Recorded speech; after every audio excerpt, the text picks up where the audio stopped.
আমি পজিটিভলি যাচ্ছি, আমি কোনো কিছু অস্বীকার করছি না। জনরায়কে সম্মান দিতে হবে, কিন্তু সেটা সাংবিধানিকভাবে দিতে হবে, আইনগতভাবে দিতে হবে। এখানে ইমোশনের কোনো জায়গা নেই।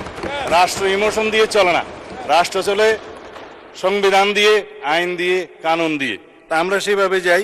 আমি বিরোধী দলের বিরোধী দলে না থাকে যথেষ্ট সম্মানের সাথে এটা প্রস্তাব দিতে চাই যে আসুন আমরা কার্য উপদেষ্টা কমিটিতে সে বিষয়ে আলোচনা করি, কখন সংবিধান সংশোধনের জন্য আমরা বিল উত্থাপন করতে পারবো এবং জুলাই জাতীয় সনদকে আমরা অক্ষরে অক্ষরে পালন করতে আমরা প্রতিশ্রুতিবদ্ধ।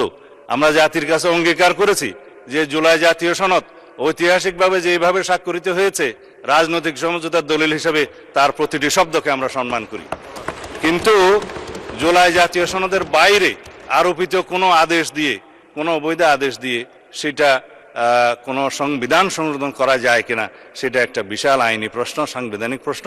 সেটাও আমরা ডিবেট করি, আলোচনা করি, আমরা কার্য উপদেষ্টা কমিটিতে আলোচনা করি এবং সংবিধান সংশোধনের জন্য আমরা বিল উত্থাপন করি।